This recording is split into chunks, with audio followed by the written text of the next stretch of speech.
정말 은혜로운 찬양이죠? 이렇게 귀한 찬양으로 하나님께 영광을 돌려주시고 모든 성도들에게 큰 은혜와 감동을 주신 우리 혼성 중창팀에게 진심으로 감사를 드립니다. 특별히 우리 서정배 성도가 합류하니까 훨씬 더 또 풍성하고 또 은혜로운 그런 소리가 나는 것 같습니다. 진심으로 감사를 드립니다. 오늘 너무나 반가운 가족이 있어서 먼저 좀 소개를 하고 시작해야 될 것 같습니다. 우리 정말로 오랜만에 우리 김민정 성도가 이렇게 교회를 방문해 주셨습니다. 어려운 발걸음이지만 또 용기를 내어서 이렇게 교회를 나오신 우리 김민정 성도님 큰 박수로 좀 환영해 주시면 감사하겠습니다. 또 이번 기회를 통하여 또 다시 한번 믿음을 회복하고 하늘까지 함께 갈 수 있기를 간절히 소망합니다. 또 우리 최윤선 성도님 정말로 너무나 보고 싶었는데 오늘 또 함께 예배드리겠어 너무나 반갑고 진심으로 환영합니다. 다시 또 우리 교회로 나올 수만 있다면 얼마나 좋을까 하는 생각을 하게 되고 또 매주 뵐 수 있기를 소망합니다.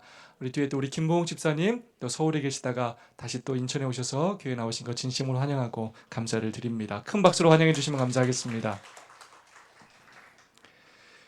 12월의 첫 안식일입니다. 시간이 얼마나 빠르게 흘렀는지 모르겠습니다. 전염병과 사고와 재난 가운데서 2021년 한 해를 여기까지 인도해 주신 에베네셀 하나님께 진심으로 감사를 드립니다. 저희 교회 2021년은 다른 여느 해보다 더 특별한 한 해였던 것 같습니다.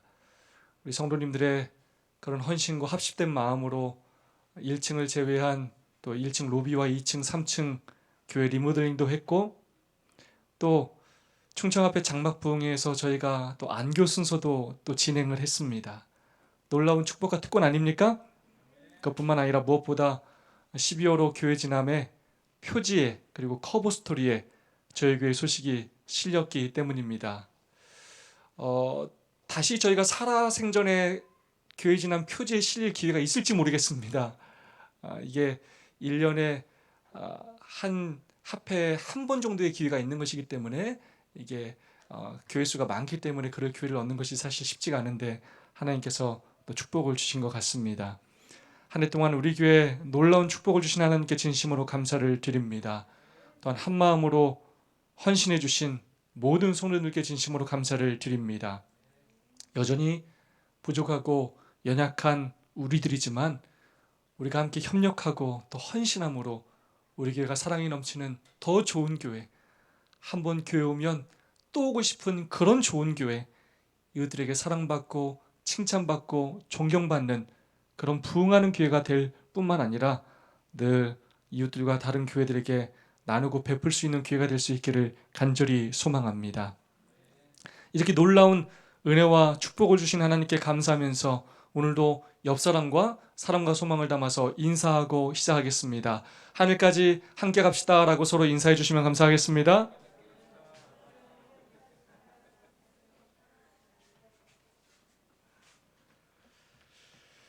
오늘은 연말 희생 감사 안식일입니다.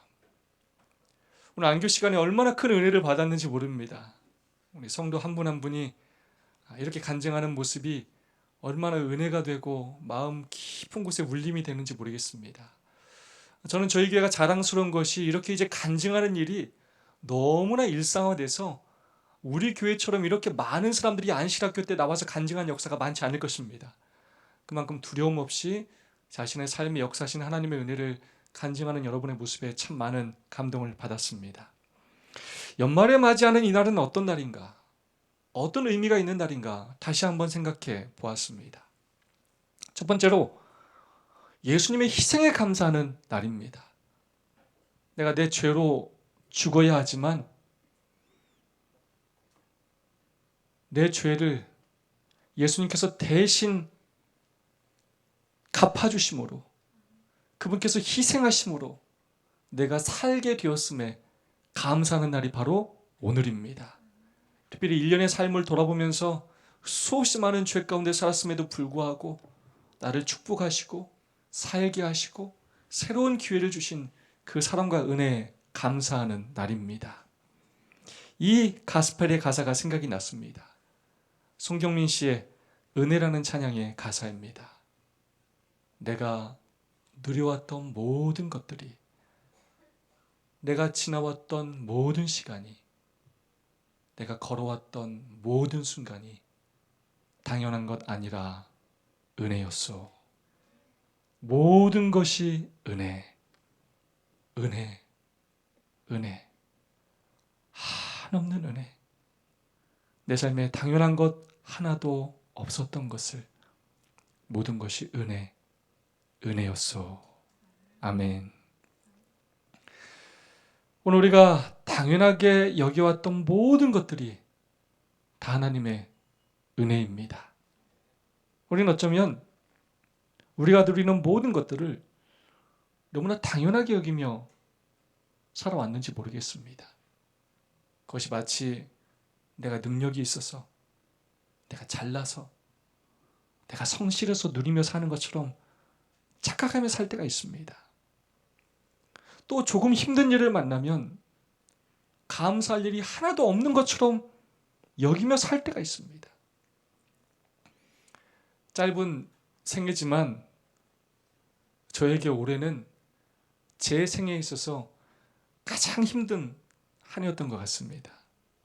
우리 집사람이 심장과 신장이 아프기도 했고 또 여전히 아프고, 주하는 기숙사 생활을 하는데 그 기숙사 생활이 어려워서 정말로 많은 고생을 했고 또 하고 있고, 또 10월 달에 아버님께서 쓰러지셔서 정말로 사경을 헤매셨고 지금도 여전히 병상에 누워 계시기도 합니다.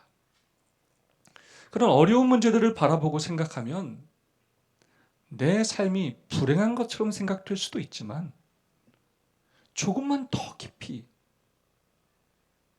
돌아보고 생각해 보면 비교할 수 없는 놀라운 축복을 받았음을 고백하지 않을 수가 없습니다.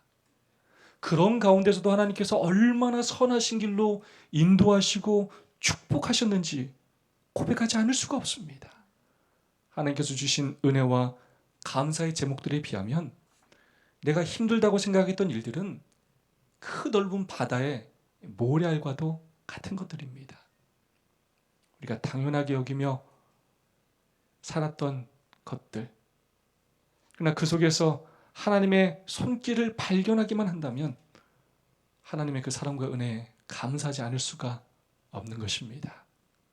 오늘 우리가 살아있는 것 자체가 기적이고 감사한 일인 것입니다. 그러므로 이 모든 일들이 바로 저절로가 아니라, 마땅히가 아니라 예수님의 그 놀라운 사랑과 희생 때문에 누리는 것들이라는 것입니다. 저는 이 표현이 얼마나 좋은지 몰라요. 그러니까 감사, 그럼에도 감사, 그럴수록 감사, 그것까지 감사. 그러므로 우리의 삶을 당연하게 여기지 말고, 오늘 우리가 누리는 축복들을 당연하게 여기지 말고, 삶에 어려움이 있다고 하나님의 놀라운 사랑의 손길을 잊지 말고, 그러니까 감사하고, 그럼에도 감사하고, 그럴수록 감사하고, 그것까지 감사하는 그 놀라운 하나님의 사랑과 은혜에 감사하는 저와 여러분이 되기를 간절히 소망합니다. 연말 희생 감사한식은 어떤 의미의 날인가? 제가 생각하는 두 번째 의미는 내가 예수님께 희생하며 살 수 있는 것에 감사하는 날입니다. 나를 위해 희생하신 그 예수님의 희생에 비교할 수는 없지만 그 희생에 감사하는 마음으로 나도 예수님을 위해 희생하며 사는 것을 감사히 여기며 고백하는 날이라고 생각합니다. 나도 예수님처럼 희생하며 살겠습니다 라고 고백하고 결심하는 날이라고 생각합니다. 오늘 이 날이 우리 모두에게 그런 연말 희생 감사한식이 되기를 소망합니다. 이 희생이라는 단어를 깊이 묵상하면서 오늘의 설교를 준비하면서 이 자신의 삶을 희생하면서도 감사하며 살았던 믿음의 사람이 누가 있을까 생각해 보았습니다. 저에게 떠오른 사람이 두 사람이 있었습니다. 특별히 이 두 사람은 제가 성경의 땅 탐사를, 제가 보통 성지 순례라고 하죠. 성경의 땅 탐사를 2013년도에 그리고 2018년도에 교회에서 성도님들을 모시고 2번 갔다 왔는데요. 직접 그곳에 가서 가장 감동받았던 장소의 인물이기도 합니다. 성경의 땅 탐사를 가보신 분도 계시고 또 가지 못하신 분도 계실 텐데 오랜 시간을 내야 하고 또 많은 비용을 들여야 해서 성경의 땅을 가는 일이 쉬운 일은 아니지만 나중에 기회가 된다면 꼭 한 번은 가보실 것을 추천드립니다. 그리고 할 수가 있다면 또 저희 교회에서 그런 기회를 만들도록 노력하겠습니다. 신앙에 좋은 경험이 되리라 확신합니다. 이 사진을 보면 김순덕 집사님도 계시네요. 여러분 이곳이 어딘지 아십니까?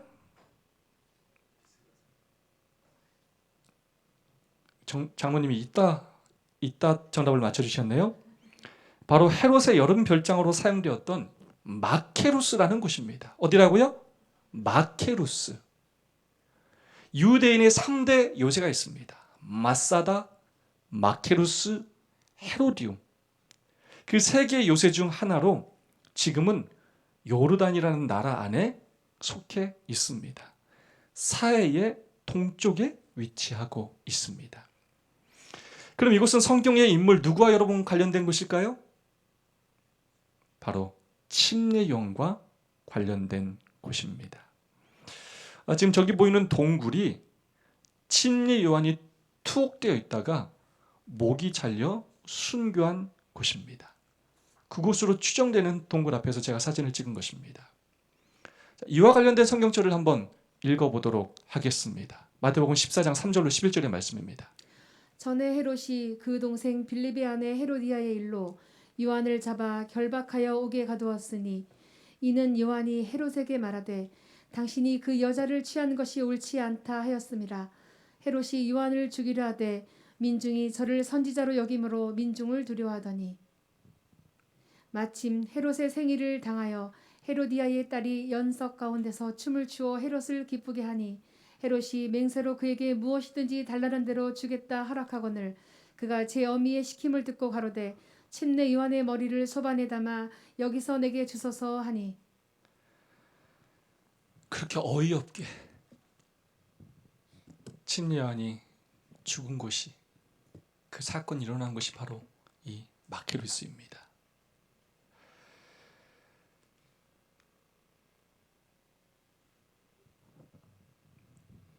왕이 근심하나 자기의 맹세한 것과 그 함께 앉은 사람들을 인하여 주라 명하고 사람을 보내어 요한을 옥에서 목베어 그 머리를 소반에 담아다가 그 여아에게 주니 그가 제 어미에게 가져가니라. 아멘. 이게 얼마나 가슴 아픈 일입니까? 또 다른 한 곳입니다. 여러분 이곳은 어디일까요? 네, 이곳이 바로 느보산입니다. 요르단의 마다바 지역에 있는 산입니다. 사실 성지가 예루살렘에만 많을 것 같지만 그렇지 않습니다. 이곳에는 이렇게 구리뱀 십자가가 세워져 있습니다. 그렇다면 이곳은 성경 인물 누구와 관련된 곳일까요? 네, 모세와 관련된 곳입니다. 이곳은 모세가 약속의 땅인 가나안을 들어가지는 못하고 바라만 보고 죽은 곳입니다. 성경 말씀을 한번 읽어보도록 하겠습니다. 모세가 모압 평지에서 느보산에 올라 여리고 맞은편 비스가산 꼭대기에 이르매 여호와께서 길앗 온 땅을 단까지 보이시고 또 온 납달리와 에브라임과 므낫세의 땅과 서해까지의 유다 온 땅과 남방과 종료의 성읍 여리고 골짜기 평지를 소알까지 보이시고 여호와께서 그에게 이르시되 이는 내가 아브라함과 이삭과 야곱에게 맹세하여 그 후손에게 주리라 한 땅이라. 내가 내 눈으로 보게 하였거니와 너는 그리로 건너가지 못하리라 하시매 이에 여호와의 종 모세가 여호와의 말씀대로 모압 땅에서 죽어. 제가 신명기를 교과에서 배우고 있죠. 모세가 그렇게 4번의 설교를 하고 정작 자기는 가고 싶었던 그 가나안 땅에 들어가지 못하고 가나안 땅을 바라보고 죽은 곳이 바로 이곳입니다.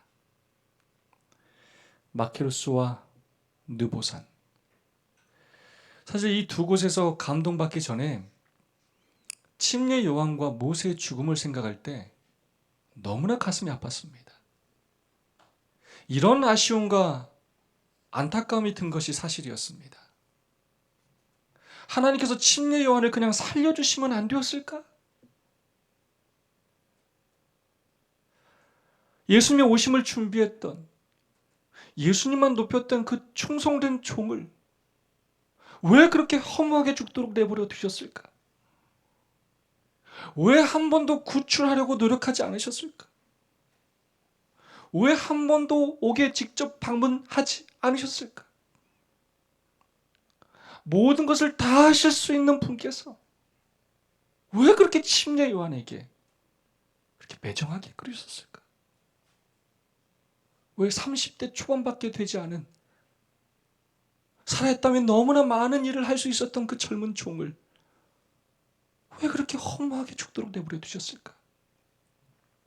왜 예수님은 당신의 충성스러운 종을 그렇게 대하시는 것일까? 그런 고민을 하니 그 젊은 나이에 그렇게 죽은 침례 요한이 너무나 불쌍하다는 생각이 들었고 또 가슴이 아팠습니다.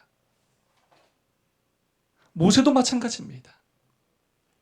하나님의 사명을 감당하기 위해 자신의 온 생애를 바친 사람이었습니다. 이스라엘 백성들을 가나안으로 인도하기 위하여 자신의 영생까지 걸었던 사람이었습니다.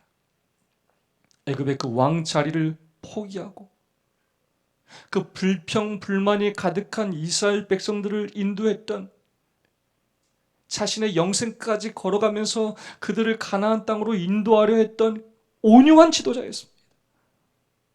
그런 모세에게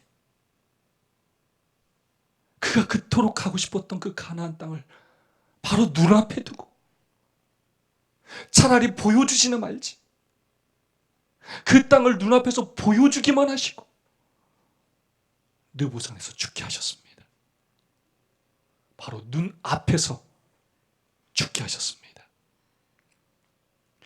바로 이 지점이 이 모세가 가나안 땅을 바라봤던 그 지점입니다. 약속의 땅 가나안이 눈앞에 펼쳐져 있고 가나안 땅의 그 초입인 여리고까지는 27km밖에 되지가 않습니다. 그가 백성들에게 화가 나서 하나님의 명령을 어기고 반석을 2번 친 그 사건 때문에 모세는 결국 가나안 땅에 들어가는 것이 허락되지 않았습니다. 아니, 죄를 뭐 한두 번 지고 삽니까 우리가? 그거 좀 한 번 좀 봐주시면 안 되는 겁니까? 모세가 잘못한 일보다 잘한 것이 훨씬 더 많지 않습니까? 왜 눈으로 보여주기만 하시고 못 들어가게 하셨을까요?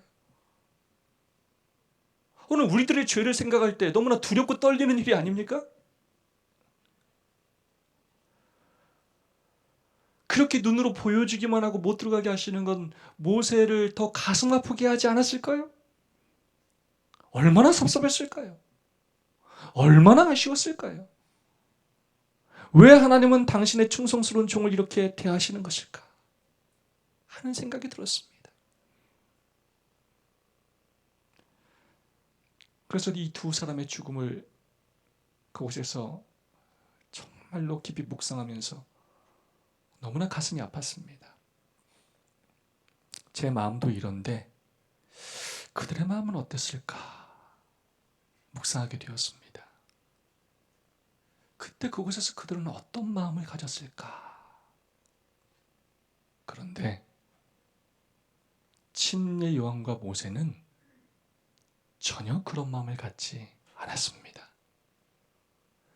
그들은 전혀 섭섭해하지도 않았고 아쉬워하지도 않았습니다. 그들의 죽음에 대한 태도와 믿음에 감동을 받지 않을 수가 없었습니다. 우선 침례 요한은 어떤 마음이었느냐? 시대의 소망은 이렇게 이야기하고 있습니다.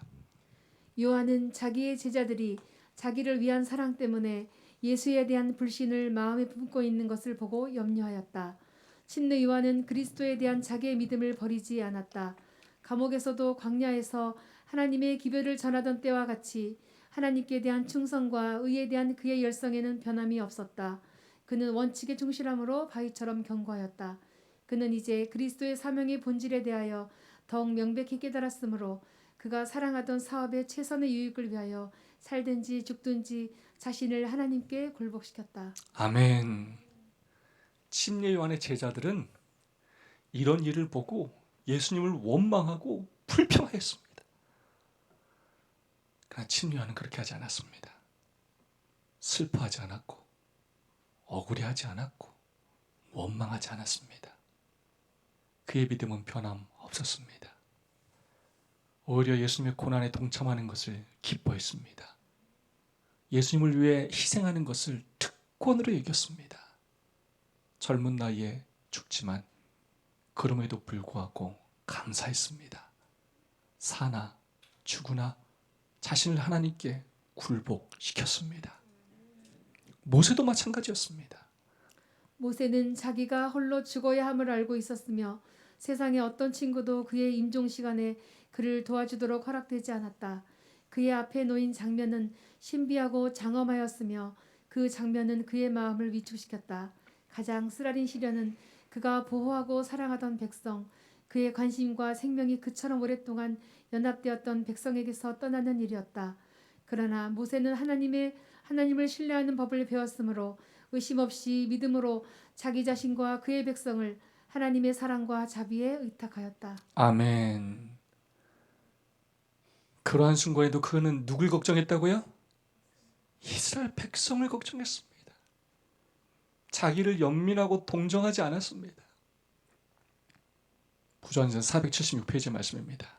자기의 생애를 통해 겪은 시련과 희생을 하나님의 아들이 당하는 시련과 희생에 비교할 때에 얼마나 작게 보였는가.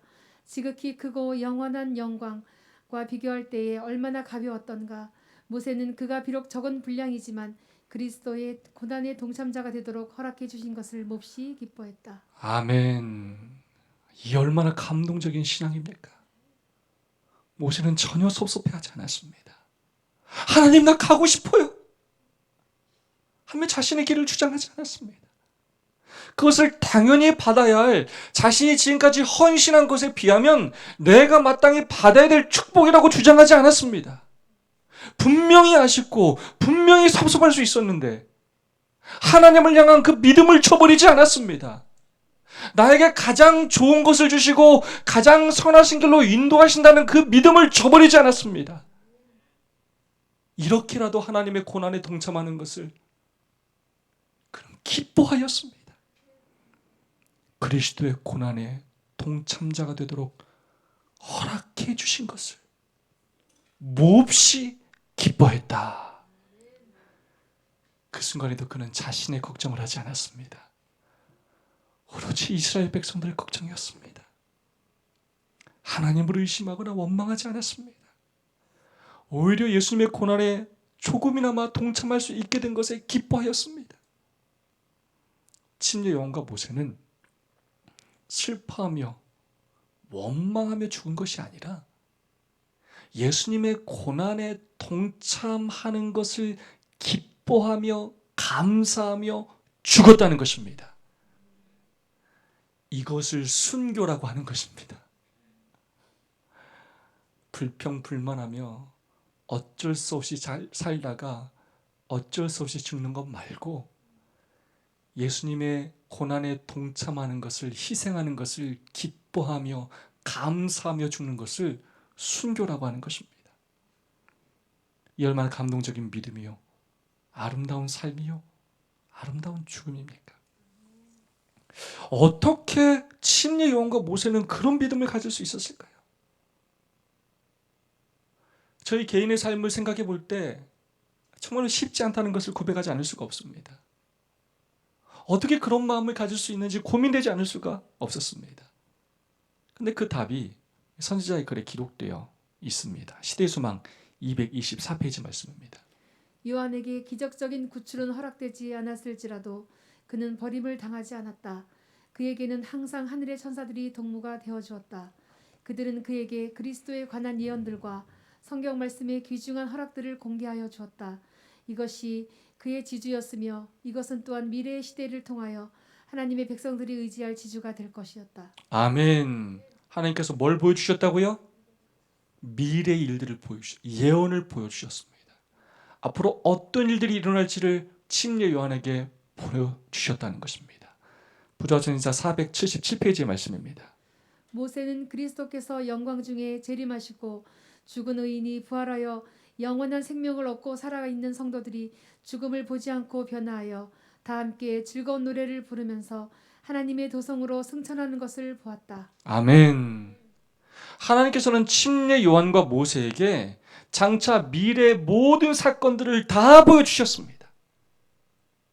침례 요한이 감옥에 있을 때, 모세가 느보산에서 죽기 전에 너희들의 생명이 이것으로 끝나는 것처럼 보이지만 이것이 끝이 아니고 부활하여 영원한 생명과 축복을 얻을 것을 다 보여주셨습니다.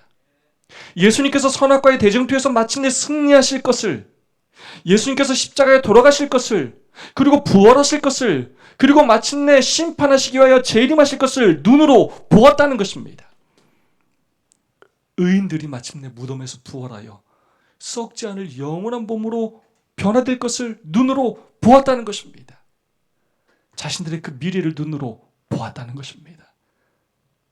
그래서 그들은 죽음이 두렵지 않았습니다. 담대한 믿음을 가질 수 있었습니다. 하나님의 섭리에 순종할 수 있었습니다. 그리고 그 인도하심에 감사할 수 있었습니다.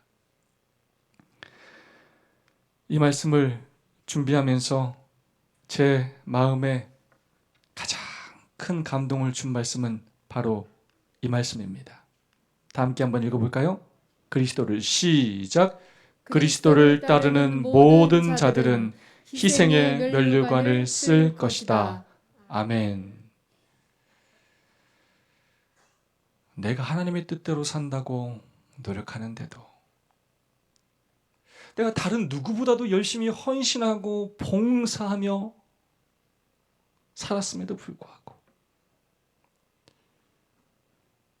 하나님의 뜻이 의심스럽고 되어지는 일들이 섭섭하게 느껴질 때가 있을 수 있습니다.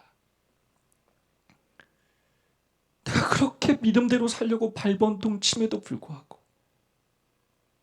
우리 가정에 생각지도 못했던 감당할 수 없는 어려움이 닥칠 수도 있고, 내가 이 회사를 하나님의 뜻대로 인도하려고 발버둥 치는 대로 사업이 잘 안 될 수도 있습니다.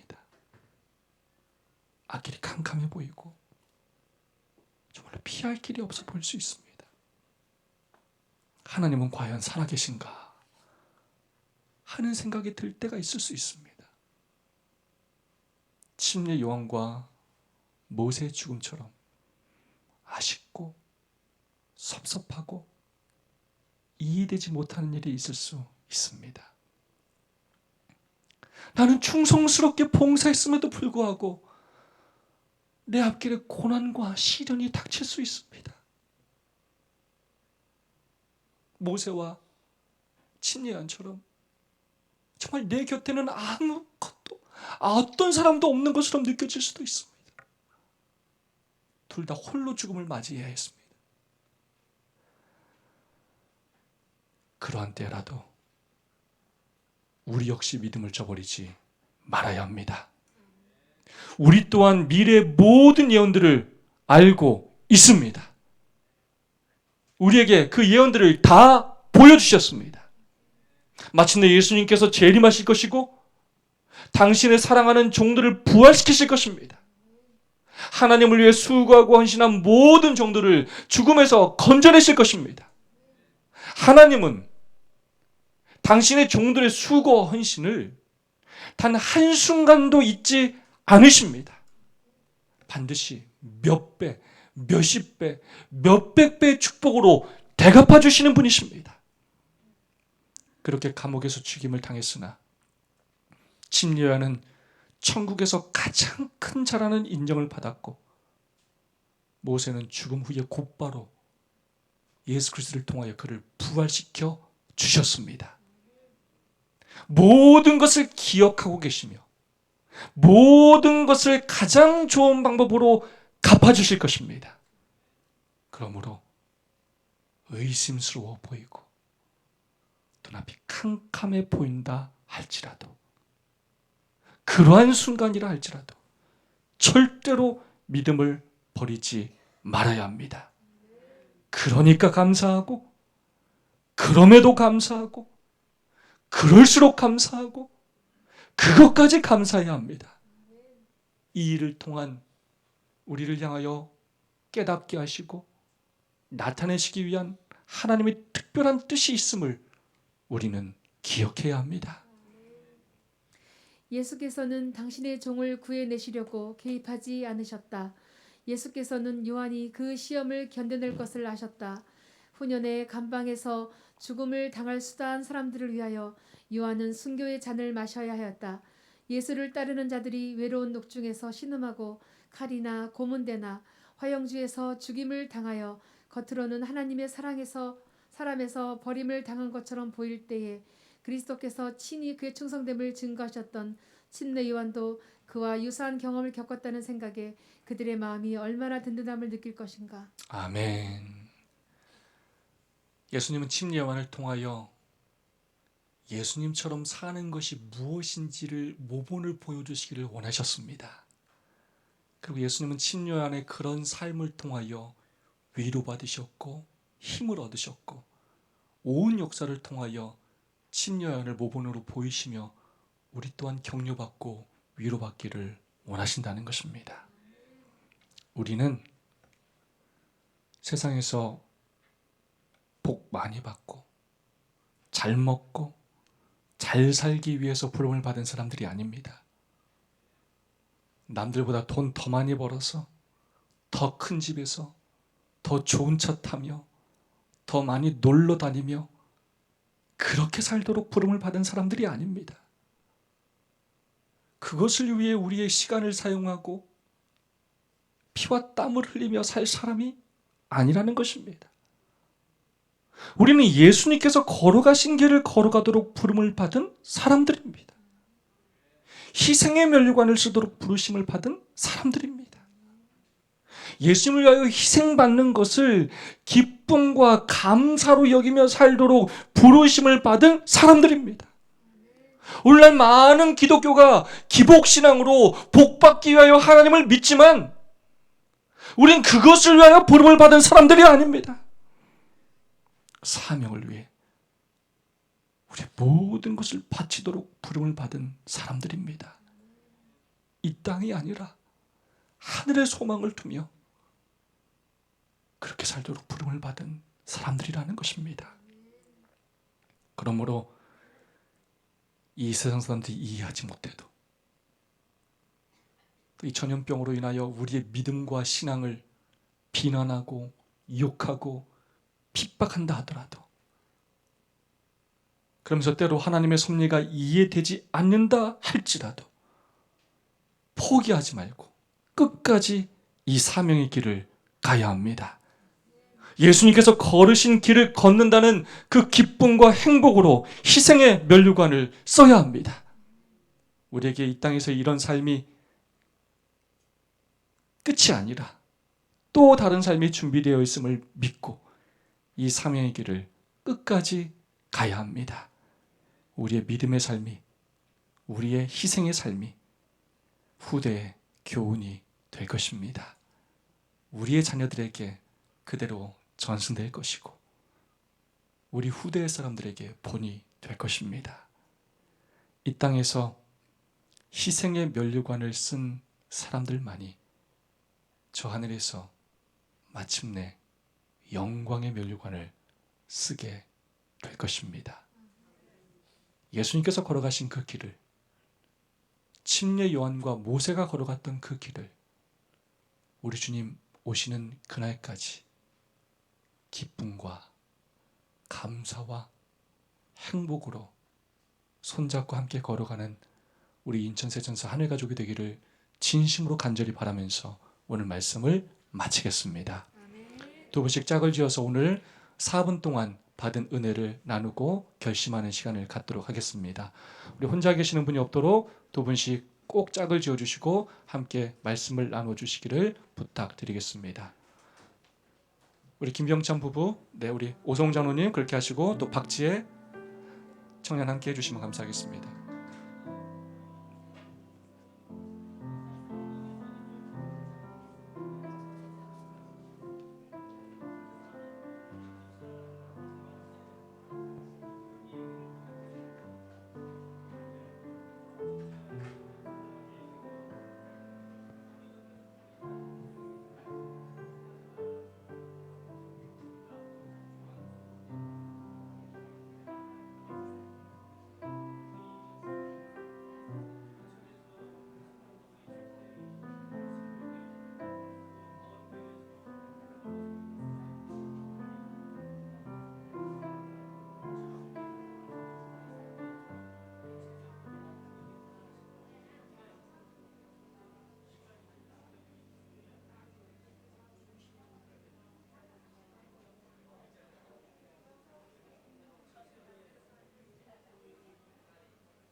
오늘 모든 성도를 대표해서 박혜선 집사님께서 받은 은혜를 나눠주시고 결심해 주시겠습니다. 오늘 타이틀 말씀이 시편 50편 23절에 감사로 제사를 드리는 자가 나를 영원하게 하나니, 이 말씀이 참 제 가슴에 많이 와닿았어요. 저의 삶을 뒤돌아보면 감사함밖에는 말할 것이 없는 것 같습니다. 제가 이 세상 가운데 존재하는 것은 예수님의 희생이 있었기에 가능했고, 또한 그로 인해 감사합니다. 내 삶에 당연하다고 생각하며 살았던 것들은 하나님의 은혜가 있었기에 가능하다는 것을 오늘 또 말씀 중에 깨달았고요. 지금으로부터 34년 전에 저는 천식이라는 병이 저에게 생겨갖고, 옛날 같았으면 숨을 쉬지 못해 죽었을 것이고, 또 우리 은지도 이 세상에 태어나지 못했을 텐데, 하나님의 은혜로 의술이 발달된 세상에 살게 하셨고, 지금까지 생명을 붙들어 주신 하나님 앞에 감사드립니다. 그래서 지금 은지, 주연이 아빠, 주연이가 이곳에 함께 예배하고 있기에 더욱 소중한 가정입니다. 앞으로 저의 두 자녀의 가정과 함께 하나님께 영광 돌리는 삶을 살다가 하늘까지 함께 가야겠다고 다시 한번 결심하는 시간이었습니다. 아멘. 감사합니다. 우리 박현선 집사님의 주의 이름으로 축복합니다.